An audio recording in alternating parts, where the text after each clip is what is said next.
Assalamualaikum warahmatullahi wabarakatuh. Hai anak ibu semuanya. Pada kesempatan kali ini kita akan belajar tentang tema 2, udara bersih bagi kesehatan. Subtema 2, pentingnya udara bersih bagi kesehatan, bersama Ibu Yovira. Baiklah anak ibu, pada kesempatan ini kita akan membahas materi-materi yang ada pada subtema 2. Yang pertama yaitu muatan pelajaran PKR pada KD 3.2. Nah, pada PPKN KD 3.2 terdapat hak dan kewajiban kita sebagai warga masyarakat. Adapun hak sebagai warga masyarakat, yang pertama mendapatkan perlindungan hukum, yang kedua mendapatkan pekerjaan dan penghidupan yang layak, yang ketiga menikmati lingkungan bersih, yang keempat hidup tenang dan damai, yang kelima bebas memilih, memeluk dan menjalankan agama, yang keenam berpendapat dan berorganisasi, yang ketujuh mengembangkan kebudayaan daerah. Nah, bagaimana dengan kewajiban kita sebagai warga masyarakat? Antara lain yaitu mematuhi aturan atau norma yang berlaku dalam masyarakat. Selanjutnya menjaga ketenangan dan ketertiban lingkungan masyarakat. Kemudian mengikuti kegiatan yang ada di lingkungan RT, RW atau desa setempat. Selanjutnya menghormati tetangga di lingkungan tempat tinggal, membantu tetangga yang terkena musibah, dan menjaga kebersihan lingkungan tempat tinggal.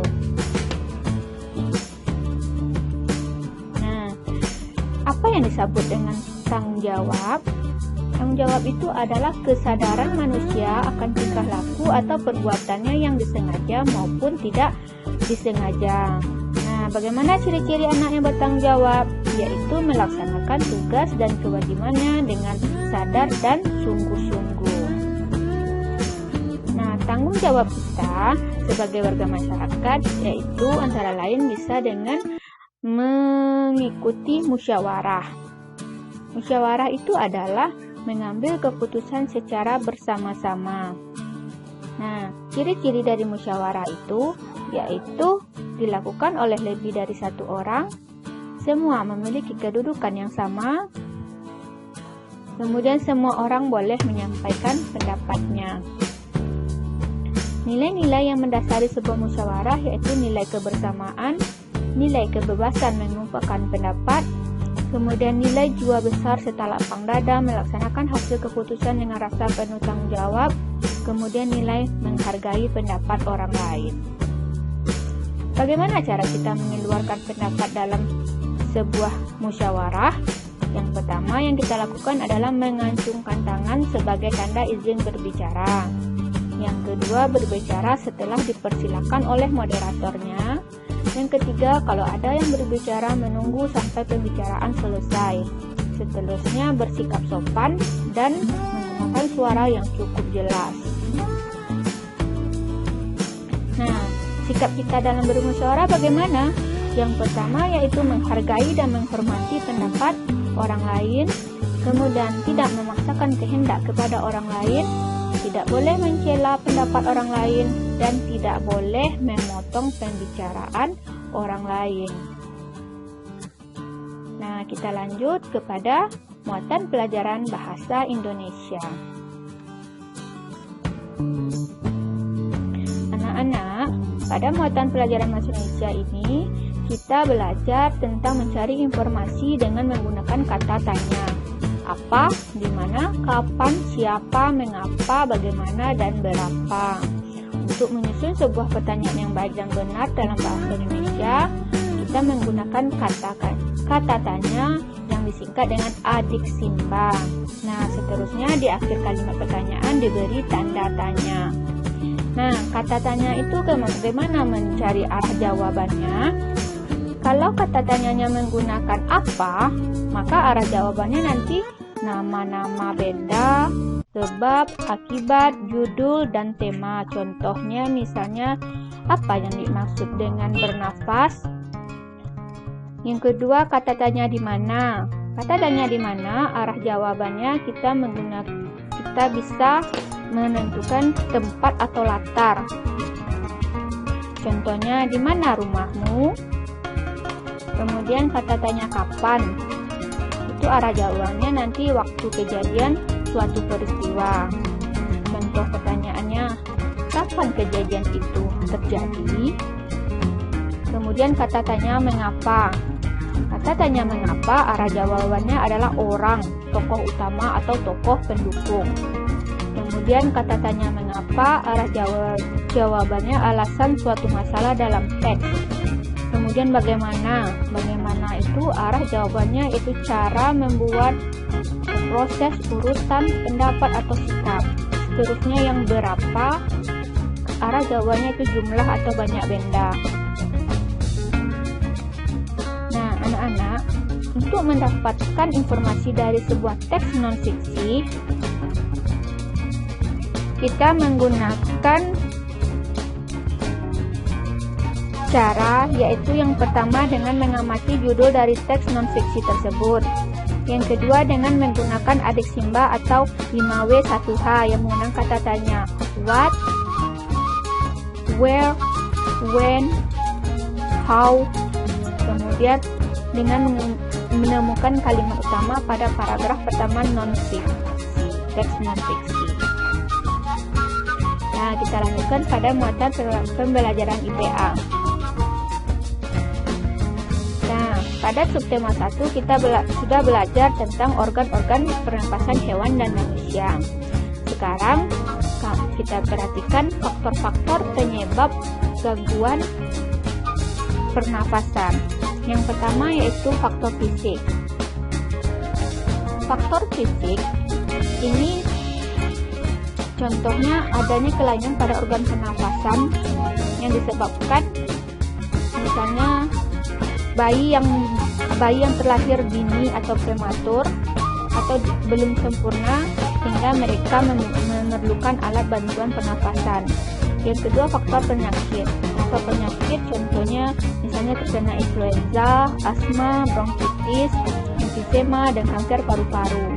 Kemudian faktor lingkungan. Faktor lingkungan ini bisa disebabkan karena lingkungan kotor, asap kendaraan, asap pabrik, dan asap rokok yang mencemari udara. Nah, macam-macam gangguan pernapasan antara lain ada asma, asidosis, kanker paru-paru, asfiksia, emfisema, pneumonia, TBC, influenza, bronkitis, COVID-19 yang saat sekarang ini sedang melanda negara kita. Nah, anak-anak, tahukah kamu apa penyebab dari gangguan pernapasan tersebut? Kita lihat, asma itu adalah penyakit gangguan pernapasan karena penyempitan saluran pernapasan yang disebabkan oleh alergi, debu, bulu, atau perubahan cuaca. Gejala awal dari penyakit asma ini bisa dia batuk terutama pada malam atau dini hari, kemudian sesak nafas, kemudian nafasnya berbunyi seperti terdengar terengah-engah, kemudian rasa berat di dada, kemudian dahaknya sulit keluar. Itu gejala awal. Nah, kalau gejala berat dari asma itu adalah serangan batuk hebat, sesak nafas yang berat, nafas tersengal-sengal, sianosis, kemudian sulit tidur dan kesadaran menurun. Kemudian kita lihat emfisema. Emfisema itu adalah gangguan pernapasan karena pembengkakan pembuluh darah pada paru-paru. Ini disebabkan karena banyaknya udara di dalam pembuluh darah. Kemudian kanker paru-paru. Kanker paru-paru ini disebabkan karena sel-sel kanker pada paru-paru terus tumbuh dan tidak terkendali. Ini disebabkan terutama karena kebiasaan merokok. Kemudian tuberkulosis atau TBC. Ini disebabkan oleh bakteri Mycobacterium tuberculosis. Kemudian penyakit bronkitis. Bronkitis ini adalah gangguan pada cabang batang tenggorokan akibat infeksi. Selanjutnya influenza yang disebabkan oleh virus influenza. Kemudian COVID-19 yang disebabkan oleh coronavirus atau SARS-CoV-2. Nah, kita lanjutkan pada muatan pembelajaran IPS. pada mata pembelajaran IPS kita belajar tentang kegiatan ekonomi. Kegiatan ekonomi itu adalah usaha-usaha yang dilakukan untuk memenuhi kebutuhan manusia. Kegiatan ekonomi itu terbagi dua, ada usaha yang dikelola sendiri, ada usaha yang dikelola oleh kelompok. Nah, adapun usaha yang dikelola oleh sendiri, contohnya usaha pertanian, perdagangan, usaha jasa, industri kecil, usaha peternakan. Usaha ekonomi yang dikelola oleh kelompok, contohnya itu firma. Firma itu adalah usaha yang didirikan oleh sekurang-kurangnya dua sekutu atau dua kelompok. Kemudian ada CV atau persekutuan komanditer, didirikan oleh sekurang-kurangnya dua orang yang menyetorkan modal. Kemudian perseroan terbatas, usaha bersama yang modalnya berupa kumpulan saham. Kemudian badan usaha milik negara, yaitu seluruh atau sebagian modal ini adalah dimiliki oleh negara. Kemudian ada lagi usaha koperasi yang bertujuan untuk menyejahterakan anggotanya. Nah, koperasi itu ada beberapa macam. Yang pertama ada koperasi konsumsi. Ini fokusnya koperasi yang menyediakan kebutuhan sehari-hari. Kemudian koperasi simpan pinjam yang bergerak di bidang usaha simpan pinjam uang. Kemudian koperasi produksi yang bergerak pada memproduksi barang-barang. Kemudian koperasi jasa yaitu tentang penyediaan jasa tertentu. Terusnya koperasi serba usaha yaitu menjalankan bermacam-macam usaha. Yuk kita lanjutkan kepada muatan pembelajaran SBDT, itu tentang properti tari. Nah, apa yang disebut dengan properti tari? Nah, properti tari adalah alat yang digunakan sebagai media atau perlengkapan dalam pementasan tari. Fungsi dari properti tari itu adalah mendeskripsikan tema tarian, memperjelas gerakan tari, memperkuat karakter tari, selanjutnya memperindah gerakan tari. Contoh dari properti tari itu misalnya keris, kipas, kuda gepang, bokor, dan sampur. Kita lihat contoh tari daerah. Ada tari kipas Pakarena. Ini berasal dari Sulawesi Selatan. Properti yang digunakannya adalah ada sampur, baju pahang, gelang, dan kalung. Kemudian tari payung ini berasal dari Sumatera Barat. Contohnya propertinya adalah payung. Kemudian tari piring asalnya Sumatera Barat, properti yang digunakannya tentu piring. Kemudian tari serimpi yang berasal dari Yogyakarta, properti yang digunakannya ada cundrik, pistol, jemparing, dan tombak pendek. Kemudian ada lagi tari topeng Klana, ini berasal dari Cirebon, properti yang digunakan adalah topeng. Tari Wutukala, ini asalnya adalah Papua, properti yang digunakan adalah tombak. Kemudian tari Ranggu Ayam asalnya dari Prosesi Jambi, properti yang digunakan adalah rebana. Kemudian ada tari pendek berasal dari Bali, properti yang digunakan adalah bokor.